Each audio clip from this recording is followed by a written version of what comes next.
Trong những chuyến đi dài ngày, thường sẽ có những sự cố khiến kế hoạch phải thay đổi. Hơi hoang mang một chút, nhưng lại đáng nhớ theo một cách riêng. Ngày hôm nay ở Kyoto là một ngày như vậy. 新しい旅の準備はできていますか? Tối hôm qua, tụi mình đã có một bữa ăn rất ngon, nhưng không hiểu sao anh hai bắt đầu thấy hơi khó chịu. Sáng hôm sau, vừa ra khỏi cửa, chỉ là một mùi đồ ăn thoáng qua thôi cũng đủ khiến anh hai thấy bụng nhộn nhạo. Từ đây, kế hoạch bắt đầu thay đổi. Thay vì đi bus như dự tính, cả nhà bắt taxi đến Fushimi Inari Taisha để tiết kiệm sức cho anh. 8 giờ sáng, tụi mình đã có mặt trước cổng đền, nhưng đến đây, anh hai vẫn quyết định ngồi lại dưới chân núi nghỉ ngơi. Vậy là ba người tụi mình sẽ tiếp tục đi lên, chụp hình về cho anh hai xem. Đây là một trong những ngôi đền nổi tiếng nhất Kyoto và cũng là nơi mà gần như ai đến Nhật cũng muốn ghé qua ít nhất một lần.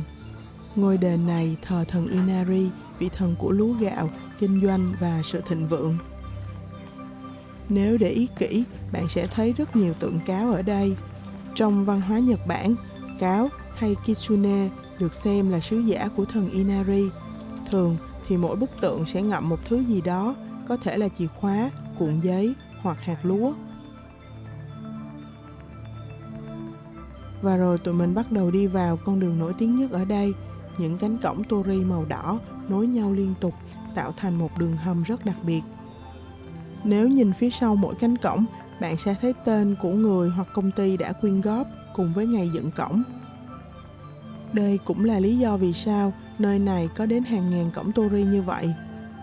Mỗi cánh cổng ở đây là một lời ước nguyện, và chúng ta đang bước xuyên qua hàng ngàn niềm tin của con người gửi gắm tại nơi này trong suốt hàng ngàn năm qua.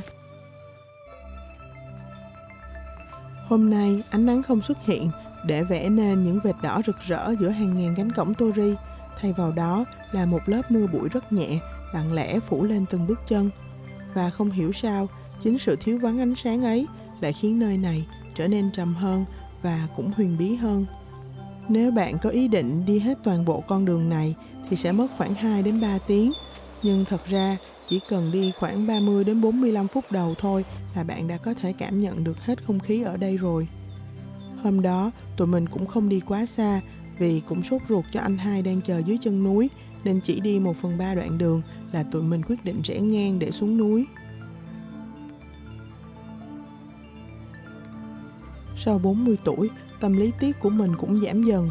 Đôi khi đến một nơi không cần phải khám phá hết mới gọi là trọn vẹn.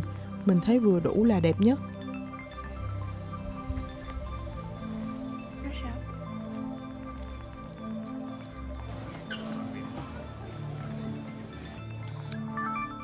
Tụi mình xuống tới chân núi hội ngộ cùng anh hai. Dưới chân núi là một thế giới khác. Mùi đồ ăn, tiếng người và những quầy hàng nhỏ xinh. Kyoto lúc này bỗng trở nên vô cùng náo nhiệt.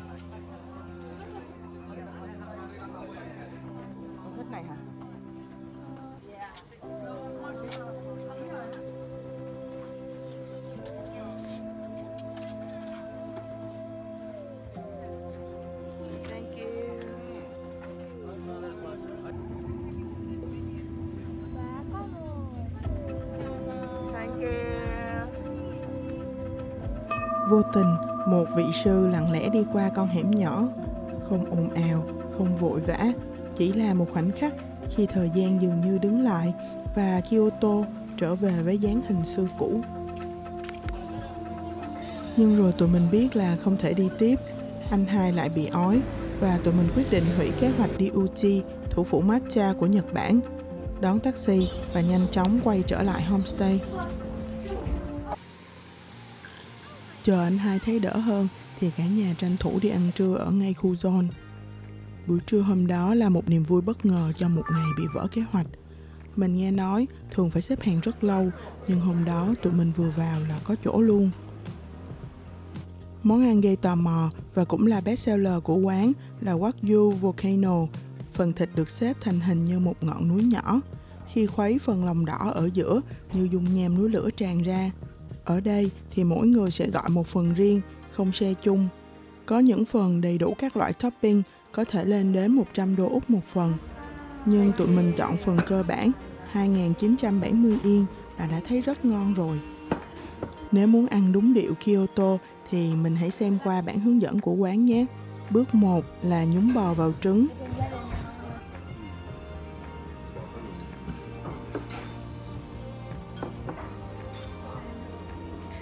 Bước 2, chan thêm một ít nước dùng nóng theo công thức riêng của quán. Bước 3 là nêm nếm thêm các gia vị ở trên bàn và rồi thưởng thức thôi. Miếng bò chín tái, mềm tan trong miệng, kết hợp với trứng siêu béo, thêm nước dùng nóng, ngọt thanh, cân bằng lại vị béo. Cả nhà vừa ăn vừa xít xoa khen ngon và thương cho anh hai vì hôm nay chỉ có thể ăn cháo thôi.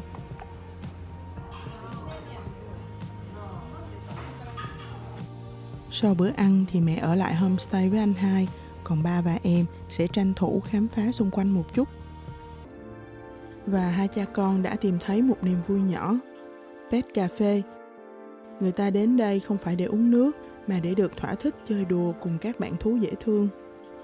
Vì ở các thành phố lớn như Kyoto hay Tokyo, không phải ai cũng có điều kiện nuôi thú cưng trong nhà. Pet Cafe thật ra không bắt nguồn từ Nhật, nhưng chính nơi này đã biến nó thành một nét văn hóa rất đặc trưng với đủ loại thú cưng từ quen thuộc như mèo, chó Shiba đến hiếm gặp như cú hay nhím, rái cá đều có thể tìm thấy ở đây. Bạn nhỏ nhà mình vô cùng thích loại hình này. Hôm nay, hai cha con đã đi tận 3 quán liền mà bạn vẫn chưa đã ghiền, còn hẹn quay lại. Chơi với các bạn thú nhỏ mềm mại xinh xắn này cũng là một cách rất hiệu quả, giúp người Nhật chữa lành, giải tỏa căng thẳng. Có những niềm vui không cần phải lớn, chỉ cần đúng lúc là đủ.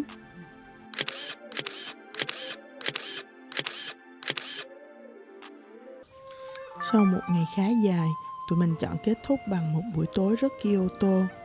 Không phải là một nhà hàng sang trọng, mà là một quán mì truyền thống nhỏ ngay gần khu Zone. Ở đây nổi tiếng với những món mì kiểu Nhật rất quen thuộc, từ udon với sợi mì dày, dai và mềm, đến soba làm từ kiều mạch, thanh hơn và có mùi thơm rất đặc trưng. Nếu mì ramen thường đậm vị và nhiều topping, thì những bát mì ở Kyoto lại thiên về sự tinh tế của nước dùng. Nhà mình, mỗi người chọn một món khác nhau và mỗi loại đều có vị ngon riêng, nhưng mình vẫn thích phần mì udon đựng trong thố, có kèm một con tôm chiên giòn tan của mình nhất. Sau một ngày thay đổi kế hoạch liên tục, được ngồi cùng nhau bên bữa ăn nóng hổi ngon lành, tự nhiên lại thấy ấm áp và đủ đầy. Ăn tối xong, tụi mình đi bộ chậm chậm về phía Yasaka Shrine. Sau một ngày dài, không ai còn quá nhiều năng lượng để đi đâu xa nữa, nên một buổi dạo đêm nhẹ nhàng như thế này lại thấy vừa đủ. Khác hẳn với cảm giác yên tĩnh của buổi sáng, ban đêm ở đây lại đông và nhộn nhịp hơn mình tưởng. Xung quanh đền là những quầy hàng nhỏ, người qua lại rất đông, không khí có chút tấp nập nhưng lại không hề ồn ào. Những chiếc đèn lồng được thắp sáng lên, làm cả khu đền trở nên lung linh huyền ảo giữa màn đêm.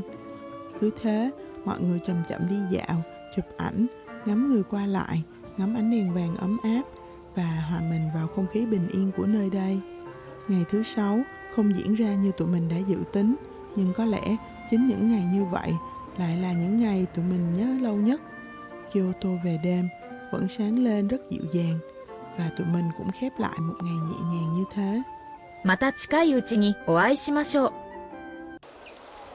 Đây là ngày cuối cùng tụi mình ở Kyoto, một ngày mà tụi mình muốn đi thật chậm để lưu lại thêm một chút về thành phố này. Một buổi sáng tinh mơ ở Kiyomizu-dera, những con phố cổ mang đậm dáng hình Kyoto. Một ngôi đền rất đặc biệt với bức tượng Quan Âm khổng lồ. Và cả một quán cà phê 8-bit mang đậm phong cách retro như đưa mình quay lại một thời thơ bé. Cảm giác thích thú khi lần đầu được chơi game vẫn còn vẹn nguyên. Một ngày cuối cùng nhưng cũng là một ngày đầy ắp những trải nghiệm thú vị.